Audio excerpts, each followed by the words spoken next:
Fala aí pessoal, tudo certo com vocês? Espero que sim! Eu sou o Luciano Henrique e estamos começando mais um episódio do Baú do Luciano, onde aqui você mata a saudade da história da TV brasileira. É isso aí pessoal, é isso aí!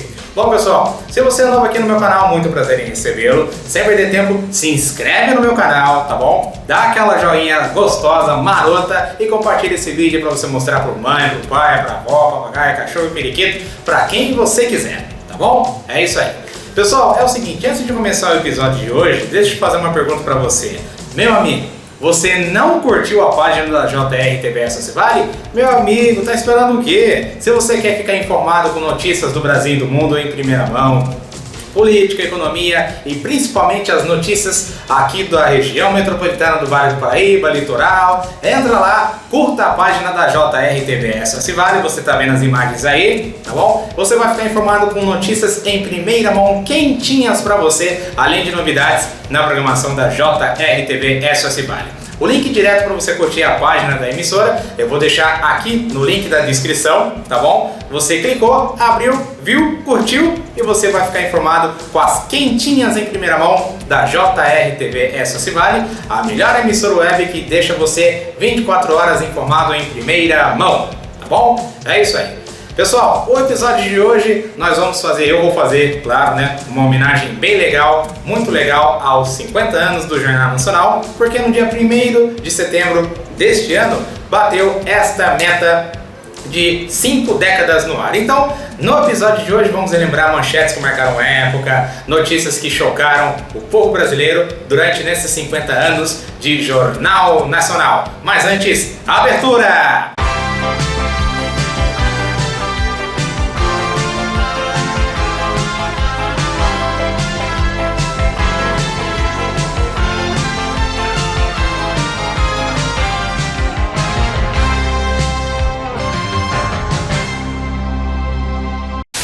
No dia 1º de setembro de 1969, o Jornal Nacional entrava no ar na Casa dos Brasileiros, informando a notícia com um simples slogan: Jornal Nacional, a notícia unindo 70 milhões de brasileiros. Vamos reveja um pouquinho dessa primeira abertura do JN, vai! No ar, Jornal Nacional. A notícia unindo 70 milhões de brasileiros.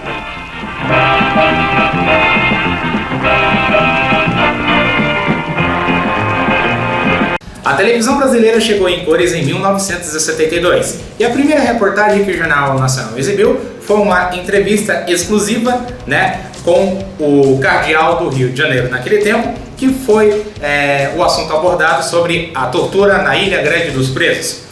A partir daí, as reportagens começaram a ser exibidas coloridas, tá bom? Então, vamos rever um pouquinho dessa entrevista para relembrar um momento marcante da história da TV. Vai! O cardeal arcebispo do Rio, Dom Eugênio Salles, falou hoje sobre a condenação dos 4 policiais acusados por ele de torturas na Ilha Grande. Eu suponho que foi feita justiça aos presos, mas eu prefiro, como bispo, que sou pastor de todos, tanto de torturados como de torturadores, as coisas que ocorrem. Eu as falo quando elas ocorrem, mas elas passam, vira-se a página, é o passado. O presente é aberto o coração do bispo a todos. O senhor acredita que com esse episódio possa melhorar as condições para os presos? Certamente. Toda aplicação da justiça é sempre uma contribuição extremamente válida para a sociedade. Em 1972, Sérgio Chapelin se juntou ao Cid Moreira para formar aquela famosa dupla dinâmica. Para você ter uma ideia, que foi substituída pelo jornalista Ronaldo Rosas naquele tempo. A dupla ficou até 1983 e depois voltou a ficar juntos em 1989 até 1996. Vamos relembrar essa estreia? O cabeção, perigoso traficante de drogas, foi transferido hoje do Hospital Carlos Chagas para o Hospital Central do Exército, depois de entendimentos entre os ministros da Justiça e do Exército. Mais de 200 pessoas já morreram nos conflitos entre 2 grupos rivais que lutaram pela libertação de Angola. A ditadura de Antônio Salazar aconteceu em Portugal no dia 25 de abril de 1974. No mesmo dia, a repórter Sandra Passarinho e o repórter cinematográfico Orlando Moreira foram enviados para Madrid, só para vocês terem uma ideia, na Espanha, para cobrir os acontecimentos da Revolução dos Cravos. E eles ficaram durante 15 dias fazendo essa cobertura ininterruptamente. Vamos rever um pouco? A Revolução chegou a Portugal com um toque de poesia. Como símbolo tinha uma flor, o cravo, e como senha, uma canção popular cantada em coro na madrugada de 25 de abril de 74. A lei da anistia foi sancionada pelo presidente Figueiredo em 28 de agosto de 1979. O Jornal Nacional exibiu no dia seguinte uma reportagem sobre a libertação dos presos políticos em Recife, Salvador, Rio de Janeiro e São Paulo. Depois, outras reportagens também mostraram a volta dos exilados, como a do jornalista Fernando Gabeira. Vamos relembrar um pouco? Ontem, às 9 horas da noite, Adilson Freire Maciel e Valmir Costa receberam os alvarás de soltura. Eles estavam presos há 1 ano e 4 meses na penitenciária Barreto Campelo. Na saída, encontraram Selma Bandeira Mendes e Maria Aparecida dos Santos. Elas estavam presas na colônia penal feminina e tinham sido soltas meia hora antes. Mulheres mesmo aos homens, né? É um momento de muita felicidade, sabe? Vamos comemorar agora? Agora lá em casa vocês estão convidados. Vamos beber cerveja e outras coisas mais. Depois de muita insistência e negociação, o repórter Lucas Mendes conseguiu uma entrevista exclusiva com Yasser Arafat, o líder palestino. Foi ao ar no dia 25 de agosto de 1979. Foi ao encontro e esperou 3 semanas para isso acontecer. Vamos relembrar essa entrevista um pouquinho? Quer dizer que neste momento o senhor não está disposto a fazer nenhuma concessão militar? O que eles querem que eu faça? Que eu seja muito educado conforme os interesses deles, como Saddam está fazendo. Ele entregou tudo. Ele nos traiu. Talvez ele tenha recuperado o Sinai, mas não tem direito completo na região. Ele vendeu Jerusalém. Ele vendeu Jerusalém, que é muito importante para nós árabes, cristãos e muçulmanos. O Jornal Nacional abriu um escritório na região amazônica no início de 1980. No dia 7 de maio daquele mesmo ano, 1980, claro, obviamente, o repórter Pedro Rogério, juntamente com seus 2 cinegrafistas, foram até a Serra Pelada, no interior do Pará, para mostrar a rotina dos garimpos. Vamos relembrar um pouco. Há uma semana, a Polícia Federal está percorrendo a Amazônia para acabar com o contrabando e o comércio ilegal nos garimpos de ouro. Um desses garimpos é o de Serra Pelada, no Pará, que os repórteres do Jornal Nacional visitaram. Nossa viagem começa em Marabá. São 25 minutos de voo, no rumo sudoeste. Quem olha para baixo não vê movimento, só a imensidão da floresta, fechada. De repente, a clareira e a visão do novo Eldorado da Amazônia, o garimpo de Serra Pelada. Parece um formigueiro. É tanta gente que as cabanas entram pela mata. A pista tem 450 metros. É pequena e inclinada, mas com alguns solavancos e com uma boa freada para evitar um atropelamento, nada de mal acontece. Em junho de 1980, o Jornal Nacional começou a fazer a cobertura da visita do Papa João Paulo II aqui no Brasil.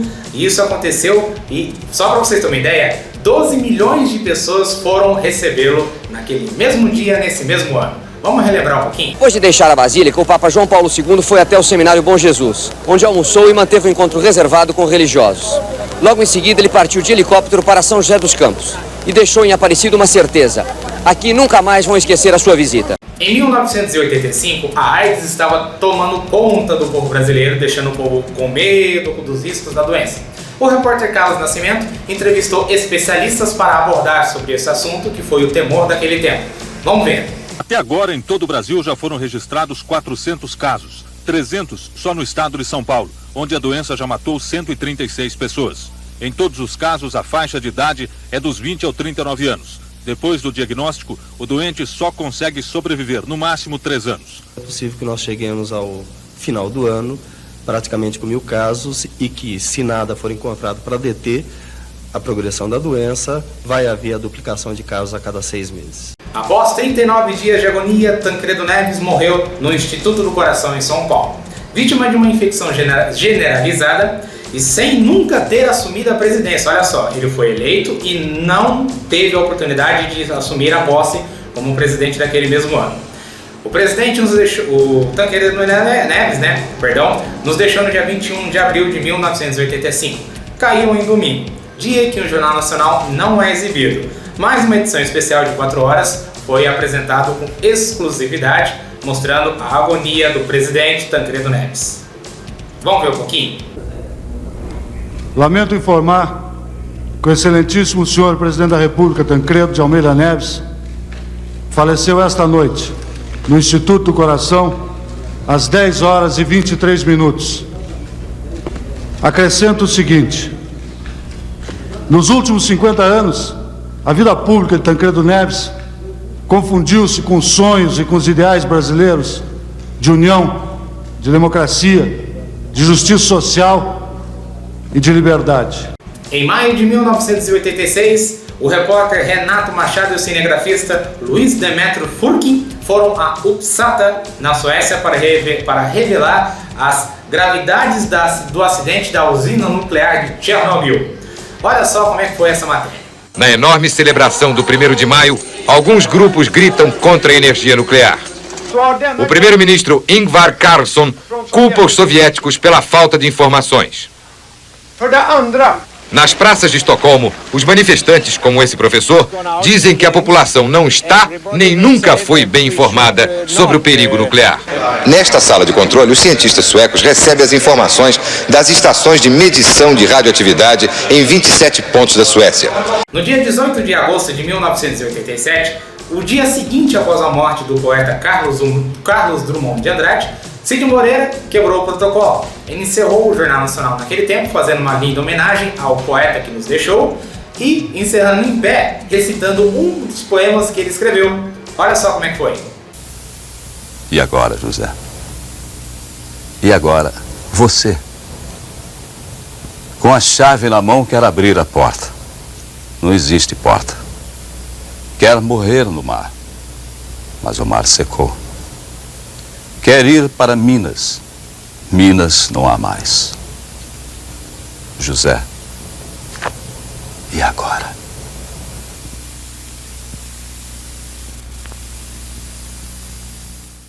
A 7ª Constituição do Brasil foi promulgada no dia 5 de outubro de 1988. Ao contrário dos tradicionais, o Jornal Nacional noticiou apenas esse fato. Destaque para a imagem do momento em que o deputado Ulisses Guimarães, que desapareceu em 1992, anunciou a promulgação da Constituição de 88. Vamos relembrar esse momento. 5 de outubro de 1988, um dia histórico para o Brasil. Declaro promulgada o documento da liberdade, da dignidade, da democracia, da justiça social do Brasil. Que Deus nos ajude que isto se cumpra. Cid Bocaneira, então, só para vocês terem uma ideia, chefe do escritório em Londres, viajou em novembro de 1989 para Berlim com o cinegrafista Paulo Pimentel. No portão de Daneburgo, eles mostraram as comemorações após a abertura da fronteira entre a Alemanha Ocidental e Oriental. Na reportagem foi ao ar no dia 10 de novembro daquele mesmo ano. Vamos relembrar este momento. As duas Alemanhas festejam o fim do Muro da Vergonha. Soldados da Alemanha Oriental começam a derrubar uma parte do Muro de Berlim um dia depois da abertura de todas as fronteiras do país. E o Partido Comunista propõe reformas que incluem eleições livres, mudanças na economia e a investigação das atividades da polícia política. O repórter Círio Bocaneira, enviado especial do Jornal Nacional, mostra a festa em Berlim.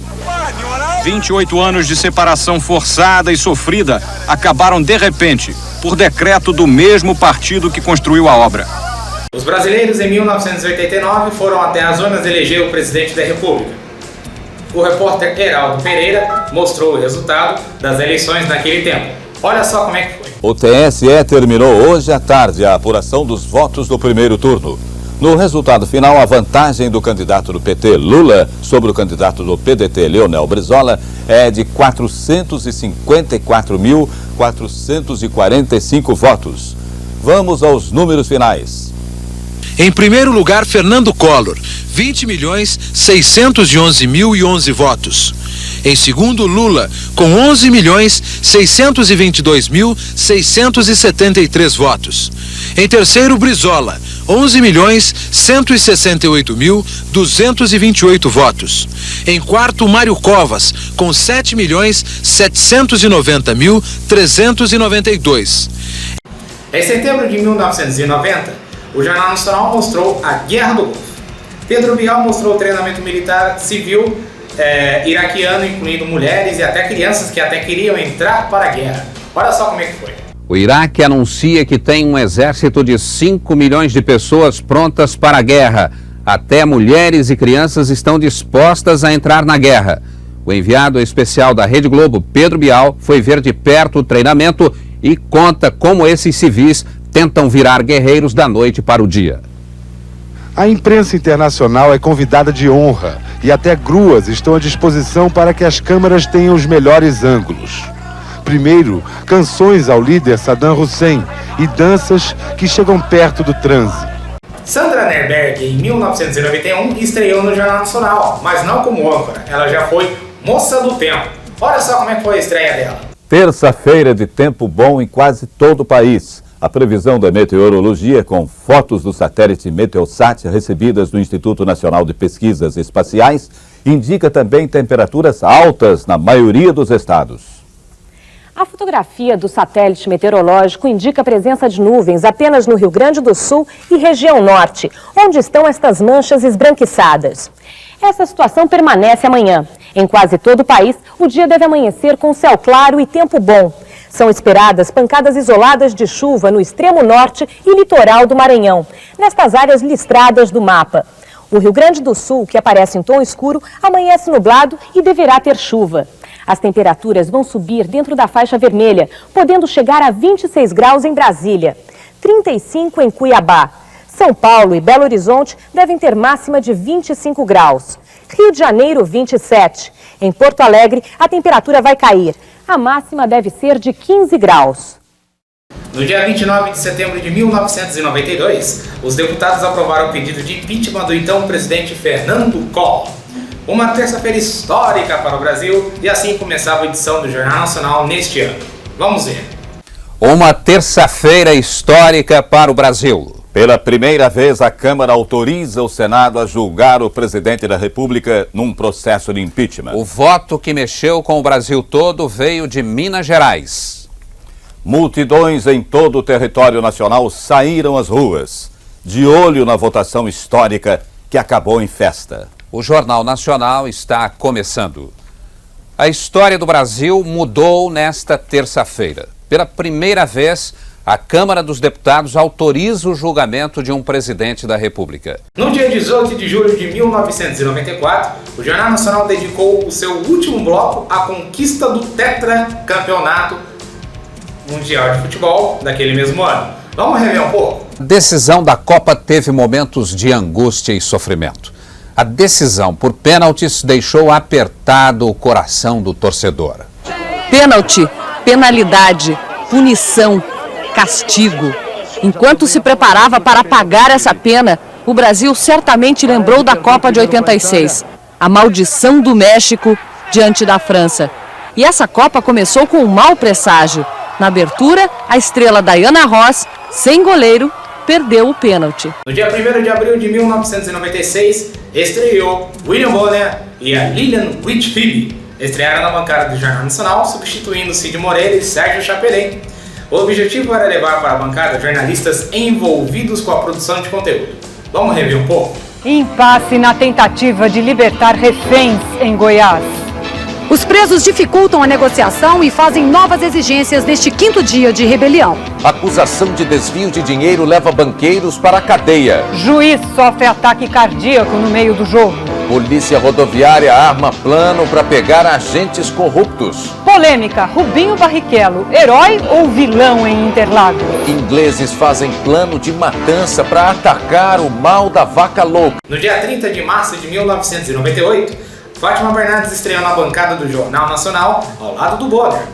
A jornalista, que também foi editora executiva do jornal, ficou no ar durante 14 anos na bancada. uma das principais estradas de São Paulo. O posto de pedágio mais seguro do estado. Uma quadrilha de assaltantes leva mais de R$300 mil durante a madrugada. 15 horas de inferno é o combate ao incêndio na refinaria de Caxias. Roraima depende de heróis. São eles que se arriscam enquanto o fogo avança pela floresta. A Amazônia está queimando. Ai, ai, ai.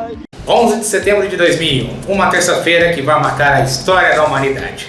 A maior potência do planeta é alvejada pelo terror. Foi o dia em que as Torres Gêmeas foram atingidas por ataque terrorista. Vamos rever esse momento. Com a população em pânico e os transportes interrompidos, Nova York parou. O clima em toda a cidade era de guerra, mesmo em lugares onde só se via de longe a fumaça do incêndio.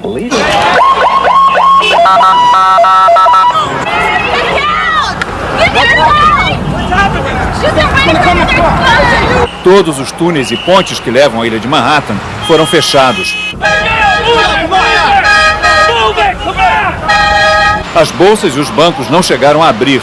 As escolas ficaram com as crianças, porque os pais não puderam buscá-las. Só as ambulâncias circulavam, levando feridos para todos os hospitais da cidade. E claro, meu amigo e minha amiga, não posso esquecer dos âncoras que já comandaram a bancada do Jornal Nacional. Olha só, um pouquinho de cada. O primeiro bebê de proveta poderá nascer a qualquer momento. Ao vivo de nossos estúdios em Madrid, as notícias da Copa com Léo Batista. Aqui em Madrid, a FIFA suspende os juízes que andaram aprontando na primeira fase. O Itamaraty negou hoje que tivesse conhecimento prévio do desembarque nas Malvinas. A seca na Bahia, as chuvas esparsas dos últimos dias do ano não foram suficientes para acabar com o drama dos retirantes. Uma cidade da Alemanha está debaixo d'água. É a pior inundação em 36 anos. A União Soviética confirma o acidente com a usina nuclear de Chernobyl na Ucrânia foi o pior da história. A agência TASS confirma 2 mortes, mas um morador da região diz que podem ter morrido 2.000 pessoas. Começa a ser derrubado o Muro de Berlim. Alemães dos dois lados fazem festa na reabertura da fronteira. Explosão de aumentos na bomba de álcool e gasolina no primeiro dia de preços liberados. A maior potência do planeta é alvejada pelo terror no mais importante centro financeiro do mundo. Uma torre queima depois de ser atingida por um avião. Na última missa com os cardeais, Bento XVI fala de divisões na igreja e da necessidade de superar rivalidade. O Jornal Nacional está começando. É isso aí, pessoal. Espero que vocês tenham gostado da homenagem especial dos 50 anos do Jornal Nacional. Espero que vocês tenham gostado do vídeo. Se você é novo aqui, se inscreva no meu canal, dá uma curtida nesse vídeo, compartilha para você mostrar para os amigos, para a mãe, para o pai, para o cachorro, para seja lá quem for. Muito obrigado pelo carinho, pela grande audiência. A gente vai se falando pelas redes sociais. Um grande abraço e até o próximo Baú do Luciano. Durante o ano inteiro, você sabe o que acontece no país e no mundo. Mas isso só é possível graças a essa gente maravilhosa que trabalha por trás das câmeras. Este é o nosso dever de sempre.